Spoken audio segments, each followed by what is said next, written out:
I never imagined I would see my parents again. Not after 20 years of silence. Not after becoming a mother at 16, and certainly not after building the kind of life they once said I would never deserve. But there they were, standing in the courtroom aisle, whispering with quiet, confident smiles as if fate had finally turned in their favor. They thought they had cornered me. They thought the law would break me. They had no idea who I had become. They didn't understand the weight of the gavel I now carried, and they definitely didn't expect their own lawyer to walk past them, stop in front of me, and say the words that would drain the color from their faces. "Good morning, Judge." Only then, in that still and suspended moment, did my story truly begin. People often assume that everything in a judge's life has been clean and straightforward, like a perfectly ruled sheet of paper. They imagine clear decisions, calm days, and organized years. They don't imagine chaos or nights spent crying into a pillow. They don't picture a girl once standing on a cold porch with nothing but a plastic grocery bag of clothes. But that was me. 16 years old, pregnant, and alone. And my parents, Harold and Denise, were the ones who put me there. I still remember the night it happened, late October, when the wind already feels like November, and the sky carries a heavy, empty look. My mother sat at the kitchen table, arms crossed, eyes sharp. My father paced behind her like he wished the ground would open and swallow me. They didn't shout. I almost wished they had. Shouting means emotion. Shouting means you care enough to lose control. What they gave me instead was worse. Cold, clipped disappointment, the kind that freezes a person from the inside out. "You've embarrassed us," my mother said. "You've ruined your future," my father added. "So you'll leave tonight?" she finished. They didn't even say the word pregnant, as if avoiding it would erase the reality of the life inside me.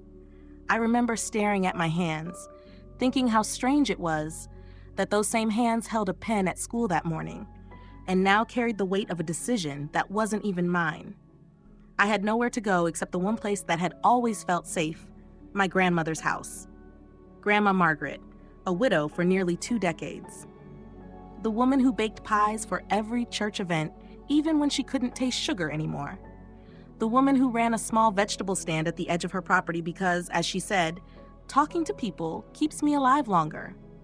A woman who could forgive almost anything, except cruelty. When she opened the door that night, I didn't say a word. I just stood there shaking, holding that thin plastic bag. She looked at me for a moment, and I'm sure she understood everything. Her eyes softened and she stepped aside. "Come in, baby," she said quietly. No judgment, no lecture, just warmth. I fell into her arms. She held me like she had been waiting my whole life to catch me. She prepared the guest room for me, clean sheets, a small lamp by the window, a quilt her own mother had sewn by hand. She brought tea, sat at the edge of the bed, and said the first kind words I had heard all night. "You're not alone. Not as long as I'm here." For the first time since I saw that pink line on the test, I felt something other than fear. I felt safe. At school, I became the girl everyone whispered about, the pregnant one, the one whose parents had thrown her out. High school judgment is sharp but temporary. The judgment that cuts the deepest comes from your own family, the kind that stays with you no matter how much time passes. Grandma made everything feel manageable. She drove me to doctor appointments in her old Chevy truck with peeling blue paint. She cooked oatmeal every morning, even when I said I wasn't hungry. She told me I was strong long before I believed it. "You'll get through this," she would say. "You're stronger than you think." She didn't have much money, but she spent everything she could on what I needed: maternity clothes, vitamins, baby supplies. She clipped coupons constantly. She saved every dollar from her vegetable stand. Looking back, I think she had been saving for me long before anyone knew. In the final months of my pregnancy, we would sit together on the porch swing, watching cars pass along the country road, headlights glowing through the tall trees. "What do you want out of life?" she asked one evening. I didn't know how to answer. My world was small. Diapers, doctor visits, just getting through each day. "I just want to give my baby something better than what I had," I finally said. She squeezed my hand. "And you will." When I went into labor, Grandma rushed into the hospital lobby, waving her purse like a signal flag. The nurses smiled. They all loved her. And when my son was finally placed in my arms, Tiny, warm, carrying the feeling of a fresh beginning, I cried in a way that felt cleansing. Grandma cried too. "You did it," she whispered. "You're a mother now." In that moment, I wasn't the girl my parents rejected. I wasn't the mistake they claimed I was. I was someone new, someone with purpose, someone with a future, even if I didn't yet understand how hard I would have to fight for it. That night, holding my son close, I made a promise to myself. I would build a life, I would create a future, and one day, I would make sure that no one, not even my parents, could ever make me feel small again. People often think that becoming a mother at 16 means your life stops. But mine didn't stop. It simply became heavier, like I was suddenly responsible for carrying two futures instead of one. My son Jacob needed everything: feedings, diaper changes, doctor visits, warmth, love, and stability. Grandma gave us shelter, but the rest was up to me. Those early months were a mix of exhaustion and determination. I remember sitting at the kitchen table at 2 a.m., rocking Jacob with one arm while working through algebra with the other. Grandma would quietly walk in, wearing her old flannel robe, pretending she had just woken up, and gently take him from me. "Finish your work," she would say. "You can't build a future by giving up." It wasn't just encouragement, it was expectation. She believed in me completely, and I didn't want to let her down. I finished high school through an alternative program that allowed me to study while raising a newborn. When I walked across that stage the next spring, Jacob sat in Grandma's lap, wearing a tiny blue bow tie. My parents weren't there. I told myself it didn't matter, but when I saw other students hugging their families, something inside me weakened. Still, I looked back and saw Grandma blowing me a kiss, pride shining through her like sunlight. After graduation, I took a job at a local grocery store, bagging items, pushing carts in the heat, stocking shelves late into the night. Hard work didn't scare me. What scared me was staying in the same place. Every time I clocked in, I reminded myself, this isn't forever. But money was tight. Tight in the way that makes you count every mile of gas, stretch groceries as far as possible, and hope nothing breaks. Some nights, I lay awake and heard Grandma coughing softly through the wall, a reminder that she wasn't young, that her time was limited, and that I couldn't depend on her forever. The turning point came one afternoon when a contractor tried to take advantage of her. He claimed her roof needed urgent repairs and demanded thousands of dollars up front. I watched Grandma straighten her posture, narrow her eyes, and say, "I wasn't born yesterday." But he kept pushing, so I stepped in, calm, firm, and more confident than I expected. "We're not signing anything. If you don't leave, I'll call the sheriff." He left immediately. Grandma looked at me afterward, impressed. "Have you ever thought about law?" she asked. "Law? Me? A girl who once hid in a school bathroom to cry because someone wrote 'ruined' on her locker?" But the more I thought about it, the more it made sense. Law wasn't just about rules. It was about protecting people. People like Grandma, people like me, people who didn't have farmers, retirees, former customers from her vegetable stand, women from her quilting circle. They shared stories I had never heard before, stories of kindness she never spoke about. "Your grandma once gave me groceries when my husband lost his job," one woman told me, her eyes bright. "She repaired my fence herself after a storm." An older man added, "She lent me money when I was sick." With every story, I realized Grandma had carried not just me, but so many people in our town quietly on her shoulders. She never asked for recognition. She simply did what was right. After the service, the town attorney, Mr. Whitaker, asked me to visit his office a few days later. His tone was soft, almost cautious, which made me uneasy. I assumed it was routine paperwork, accounts, assets, utility closures, probate filings, the practical side of loss.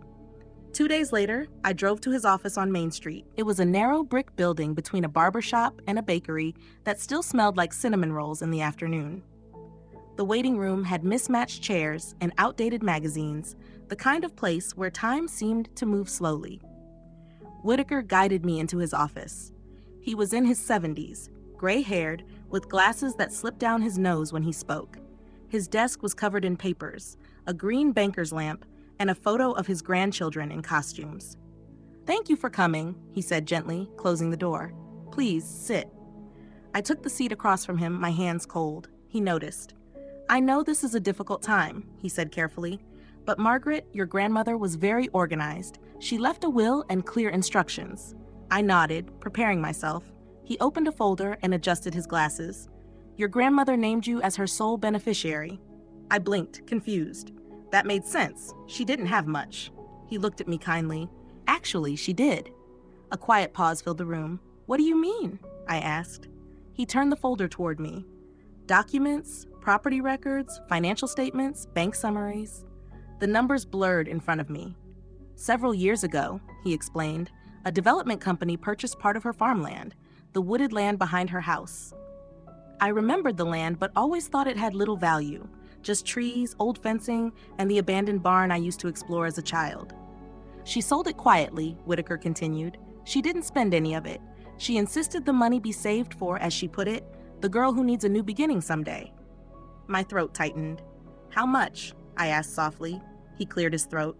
After the sale, investments, and accrued interest, the total is approximately $1.6 million. The number felt unreal, sharp, and overwhelming. I gripped the chair, certain I had misheard. 1.6 million? I repeated. He nodded gently. I know it's a lot to process. She planned everything carefully. She wanted to make sure you and your son had stability, a future she believed you deserved.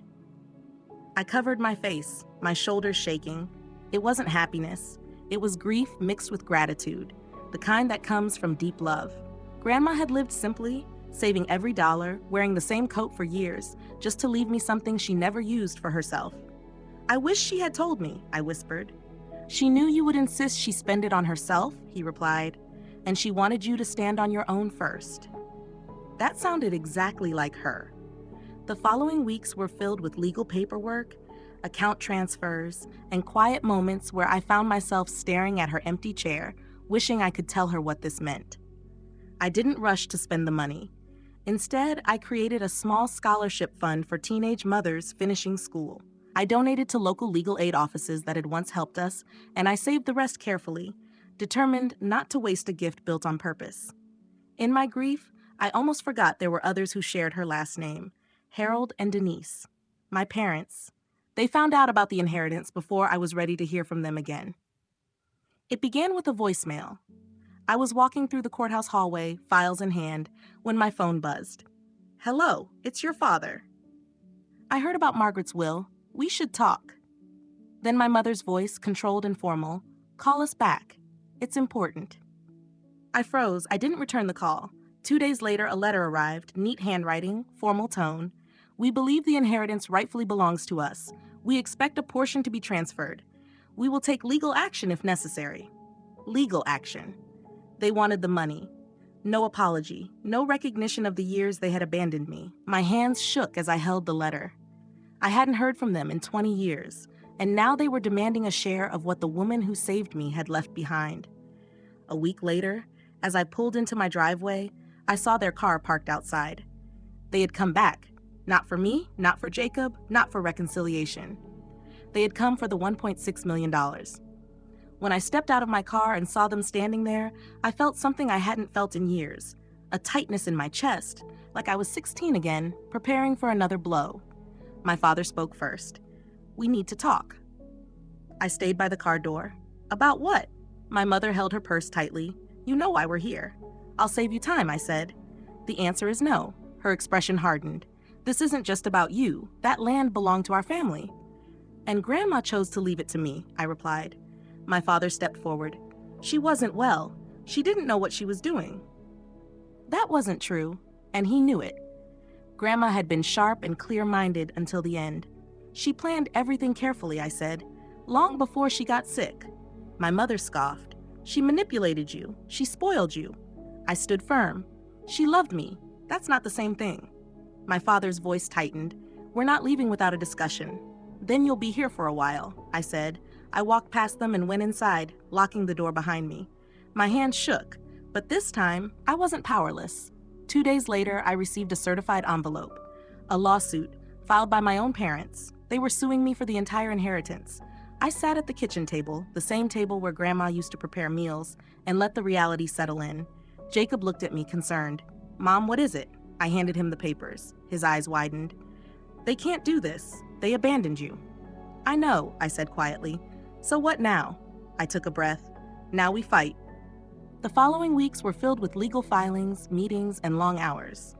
I couldn't represent myself due to conflict of interest, so I hired an attorney I trusted, Rachel D.S., calm, precise, and direct. After reviewing the case, she raised an eyebrow. They don't have a strong argument. The will is solid.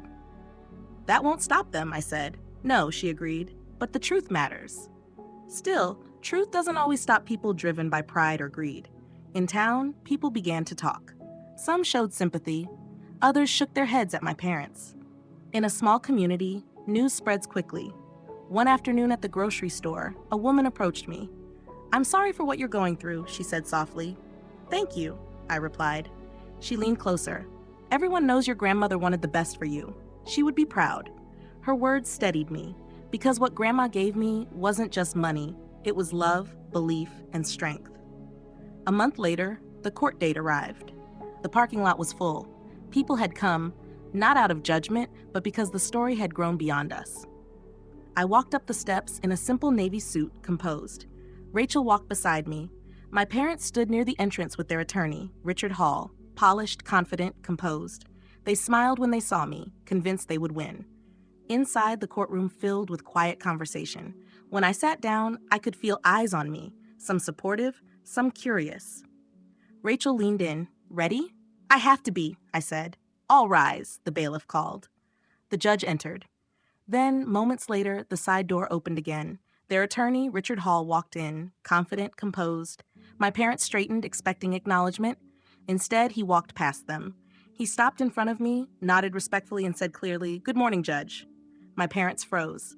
The realization hit them instantly. The daughter they had rejected, the one they believed was beneath them. Was the judge their own lawyer now addressed with respect? In that moment, everything shifted. I sat still, not out of pride, but because the emotions were complex. Relief, grief, disbelief, and a quiet sense of closure. Rachel leaned closer. "You okay?" "I'm okay," I said. The hearing began. My parents' attorney argued that Grandma had been influenced, that her mental state was compromised, that I had manipulated her decisions. But arguments alone aren't enough. Evidence matters. And it was not on a porch, shaking in the cold darkness. As the courtroom cleared, I noticed my parents standing together, looking smaller than I had ever seen them. For the first time, I realized age had caught up with them. The lines on their faces were deeper, their posture more fragile, their confidence unsettled. Part of me wanted to walk past them without saying anything. But another part, the part Grandma raised, made me stop. My father looked up, his eyes tired. "We never should have," he said quietly. My mother swallowed. "We didn't know you would become this." I met their gaze calmly. "You could have known," I said, "if you had stayed." Neither responded. They looked away, not out of pride, but out of shame. For the first time in my life, I saw them not as figures from my past, but as two deeply flawed, very human people who had made serious mistakes and were now facing the consequences. After the courtroom emptied, I sat alone on a bench, letting the silence settle. My hands rested still, but my thoughts moved steadily beneath the surface. Winning should have felt satisfying. There should have been a sense of closure or relief. Instead, I felt empty. Not broken, not victorious. Just empty, as if too many parts of my past had been stirred at once. Rachel packed her files and placed a hand on my shoulder. "You handled today with more grace than most people could." "Thank you," I said quietly. "Do you want me to walk you out?" "I'll be fine. I just need a moment." She nodded and left. It wasn't the outcome that stayed with me, it was my parents' expressions. Shock, then fear, then shame. I didn't want to feel sympathy, but part of me did. They had held on to pride for so long that once it broke, there was nothing left. The bailiff approached. "Judge, the building is closing soon." I straightened slightly. "Thank you." Even though I wasn't presiding today, the title still carried responsibility. I picked up my coat and briefcase and headed toward the back stairs. As I walked down, I heard footsteps behind me. "Wait." I turned. My father stood there. He seemed diminished, not physically but emotionally, like someone finally facing the reality of his own choices. My mother stood a few steps behind him, holding her purse, her eyes red. I didn't move closer, but I didn't leave either. "We didn't know," my father began. "That I became a judge?" I finished. He nodded. "Yes." My mother added quietly, "We didn't know anything about your life. Whose decision was that? I asked gently. They had no answer. We were wrong, my father said, about everything. My mother spoke again, her voice unsteady. We can't change what we did, but we didn't expect this outcome. You expected to win, I said. She hesitated, then admitted, yes. There were no excuses this time, no attempts to rewrite the past, just honesty. We're not asking for money anymore, my father said. We understand we lost. That's not the point, I replied. He frowned slightly. Then what is? I took a breath. That you only came back when there was something to gain. They didn't argue. Their expression shifted, not anger but regret. We were afraid, my mother said softly. We were ashamed, my father added. For a long moment, none of us spoke. The silence carried the weight of 20 years. I needed you when I was a child, I said finally. Not now. My mother covered her mouth, trying to hold back tears. My father blinked, steadying himself. We know, he said, and we'll carry that. I looked at them carefully. They were older now, shoulders bent, hair gray, eyes dimmer than I remembered. Life had changed them, just as it had changed me. But I had someone else waiting for me, someone who mattered. Jacob. I have to go, I said. My father stepped aside. My mother wiped her eyes. We're sorry, truly. I nodded once. Not forgiveness, not rejection, just acknowledgement. Take care of yourselves, I said. Then I walked past them. Jacob was sitting at the kitchen table when I got home, tapping his fingers nervously. You're back, he said, standing quickly. What happened? Did we win? We won, I said calmly. Relief spread across his face. Good, they deserved. I raised a hand. They're still your grandparents. He hesitated. Are they? They never acted like it. I sat down and motioned for him to join me. People make mistakes, Jacob.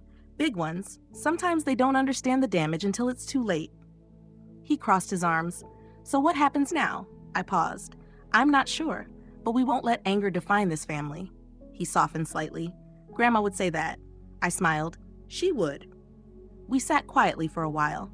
The house felt different, not because anything had changed, but because the past no longer held the same control over me.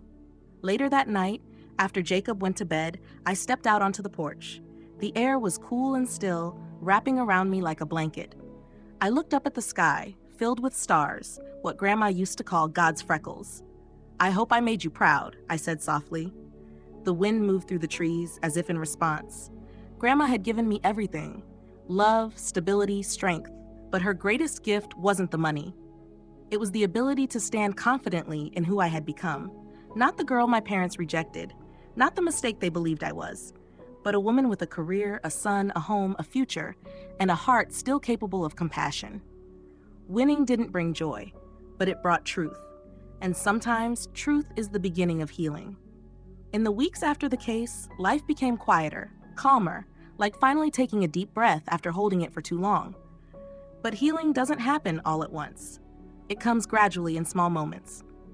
A few days after the verdict, I received a letter, not a message or call, a handwritten letter from my mother, the same handwriting she used when I was a child. I hesitated before opening it. Jacob watched from the counter. You okay? He asked. Yes, I said, though my voice was softer. I just don't know what it says. Want me to leave? No, stay.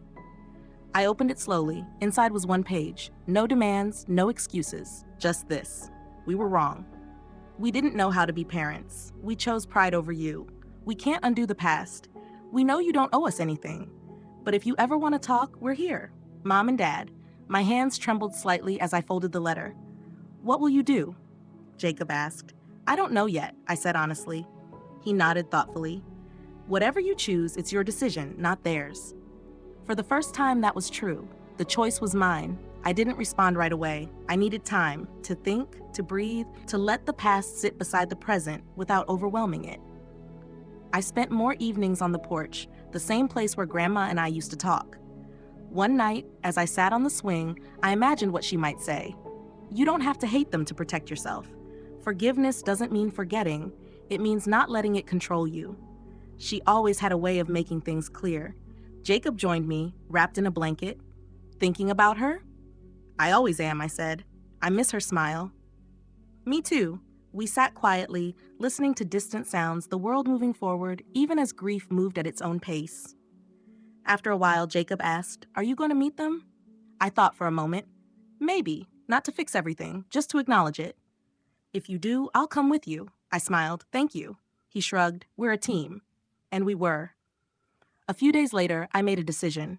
I didn't want bitterness to define the future, for me, for Jacob, or even for them. The past wouldn't disappear, but it didn't have to control what came next. I picked up the phone and called the number from the letter. It rang a few times. Then my mother answered. Hello? Hi, I said. It's me. There was a pause. Oh, sweetheart. The word felt unfamiliar, not because I believed it, but because it had been absent for so long. I'm willing to meet, I said. Somewhere neutral. Yes, of course, she replied quickly. We chose a small diner outside town, simple, quiet, with no shared history. When I arrived, they were already there, sitting nervously. I took a seat across from them. For a moment, no one spoke. Thank you for coming, my father said. We didn't think you would, my mother added. I almost didn't, I admitted, but avoiding things doesn't solve them. They exchanged a look, this time not defensive, but humble. We were not good parents, my mother said. Worse than that, my father added. Hearing it didn't erase the past, but it changed something. What happened shaped my life, I said,